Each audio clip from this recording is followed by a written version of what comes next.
Now, in case you can't tell, I'm Scottish. I'm so glad we got that mystery solved. Part of being Scottish is being able to take on all the challenges you are faced with on a daily basis. Those challenges could vary from being eaten by a bear or being touched up by a bear, depending on what bar you walk into. One important thing you'll need to be able to take on those challenges is a good breakfast. A good traditional Scottish breakfast could be a roll and sausage, a roll and bacon, a roll in tatty scone, a roll in black pudding, a roll in haggis, a roll in runny egg, all of the above on a roll, all of the above on a roll, deep fried. Dazza pal, you're going to need to wrap that in, mate. You're just going to need to just cut it out, mate. It's just going to kill you. You're going to have a heart attack. This is a fan, not even a fan. This is just a random person telling you for the heart.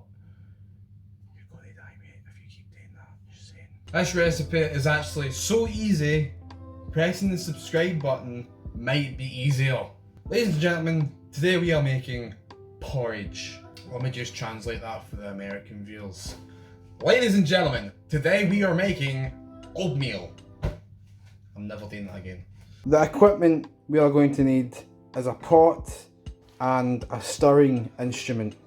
Now, what are these two do you think I'm going to use? I will be using this lovely thing. It's called a Maurice, and it has saved my ass plenty of times. Now, for the ingredients, you will need milk. Oh, that's actually optional, but if you want to make it to this recipe, use bloody milk. And porridge. You can usually tell what one's porridge one by the cute wee label that's on the box, depending if you live with females. They'll do that, and that's what they'll do. Yeah, how cute it is! Last but not least, you'll be wanting a pint of water. I bought this glass from an establishment. There was lager in the glass when I bought it, but I still fucking bought it. And just to prove that I'm Scottish,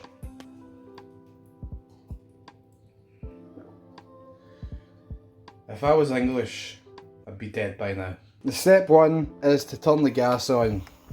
Now, turning the gas on might be a tricky ordeal. Really the trick is you turn the gas on and then you wait a wee while. The longer you wait to do that, the more of a badass you are. Just saying. There we go. Now, put a half decent sized pot on the heat, and then what we want to do is get a porridge and just pour it in by eye. Don't waste your time by measuring it, just pour it in. Pour in enough for one portion, or you know, however much you want. I'd say that's one portion, but I really don't trust myself. This could be enough to feed the whole fucking street, who knows?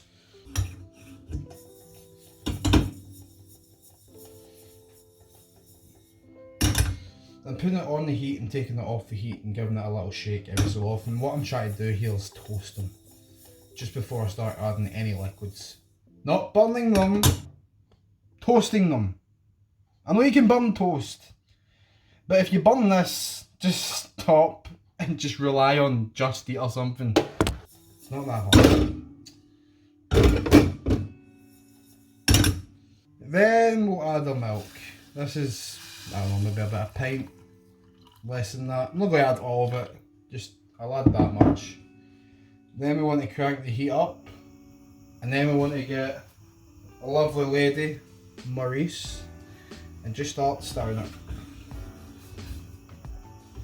The idea is keep the pan moving, don't let anything stick to it, because if this sticks to the pan, what to do is just leave it in the basin, leave it in the sink, let someone else fucking wash it, because we all know you're not going to wash it. It's going to stick like cement on the bottom of the pan, so just what you want to just do is keep it moving, and that won't happen. The reason I chose this Maurice over the wooden spoon is because it's got this kind of not latex, but silicone end on it. That means I can grab the entire arse end of the pot and lift everything up and make sure nothing sticks. I can actually feel something sticking at the bottom, so that's why I just want to kind of keep it moving. Control the heat as well. Two things you want to control is the heat and the movement of the pot. That is the secret to perfect porridge. Now you might be thinking to yourself, we know how to make porridge. How can you arse up porridge? Well, before making this video, I watched Jamie Oliver's video. I'm going to use a large builder's mug here and 1 builder's mug, 3 builder's mugs of water, lovely organic rolled porridge oats. Also, I'm using the back end of a wooden spoon, but hot chocolate, it's not actually much chocolate by weight, it's about mixing it up into our bowl. I thought I should get my version out there just to make sure people don't actually follow that bullshit advice. This is now starting to kind of break up. Basically the oats are exploding. That's exactly what we want. We want to make this all bind together. And you're probably wondering, why the pint of water? If this gets too solid, we can use the water or the milk to water it down.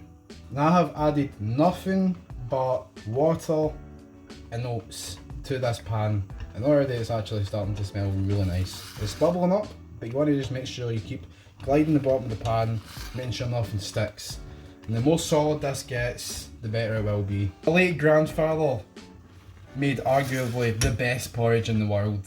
He could put everything in the pot, put it on a low simmer, go out, put a bet out on the horses, lose that horse, lose the money, and by the time he's done, he'll have the best porridge ever known to man. As I said, just keep the pan moving, keep it moving, keep on moving, just don't stop, keep it moving. Turn down the heat if you need to, but just keep it moving. You do not want this sticking to the arse of the pan.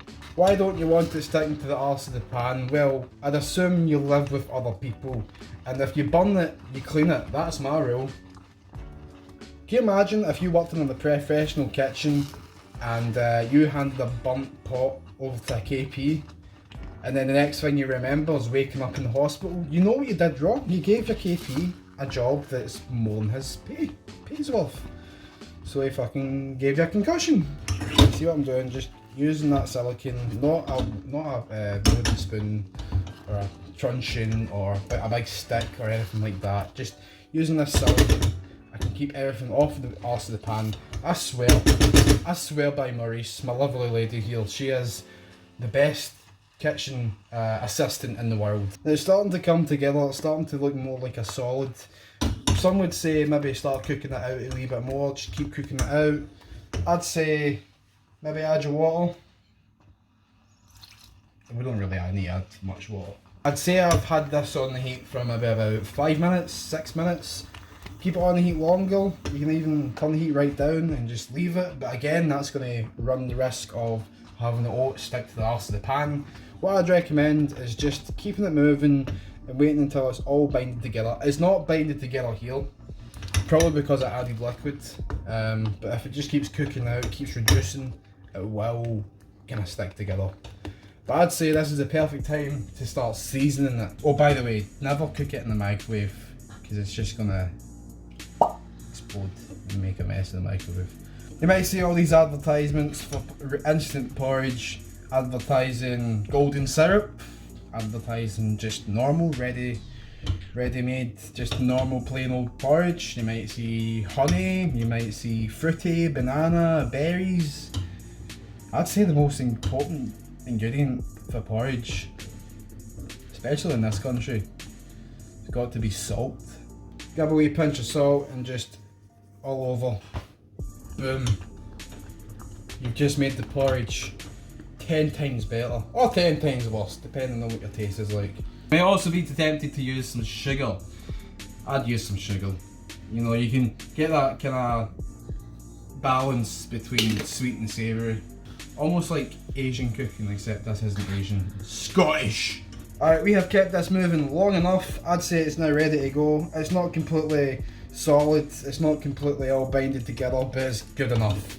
I want to get this off the heat because quite frankly it is giving me anxiety.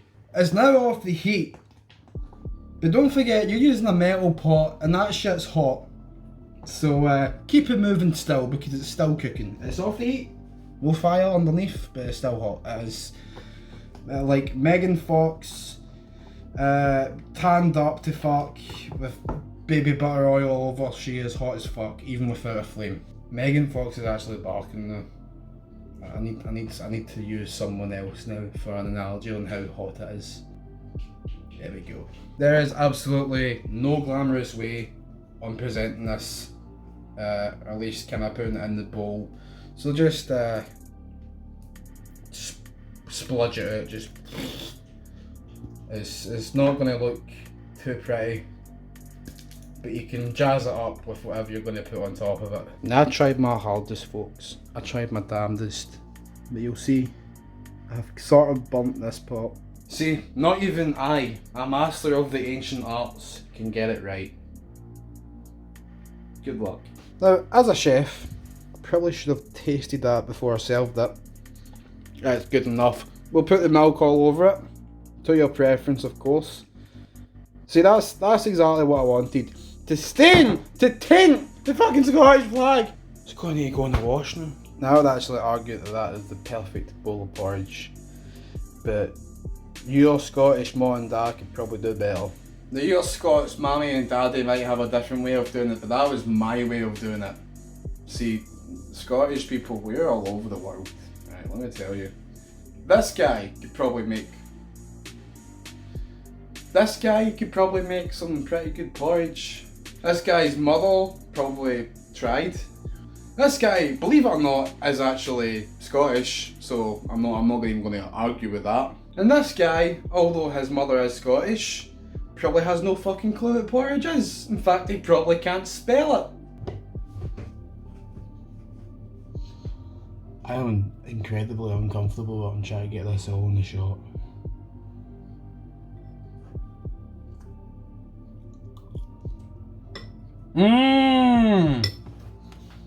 Okay, ladies and gentlemen, you've seen it, my rendition on porridge. If you enjoyed this video, please let me know how much you enjoyed this video by leaving a comment in the comment section where comments are supposed to be.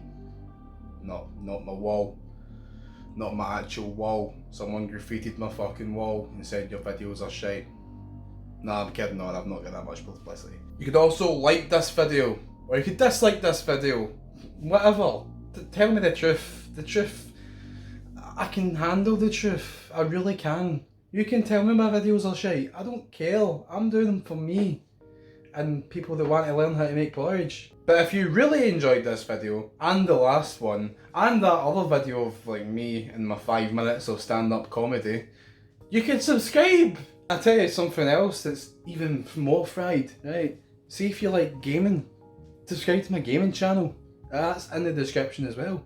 And see if you like comedy as a whole and just this style of humour. Subscribe to Team Liability on YouTube. We've got nothing really going on in the YouTube side of things, but we've got a meme page.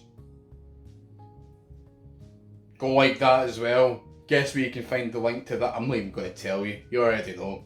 Anyway guys, I've been Jackie Curella, the irony chef. I'm going to enjoy some porridge. You enjoy some porridge too if you're cooking along. I really hope you didn't burn the fucking arse out of your pot because your mother's going to be pissed off.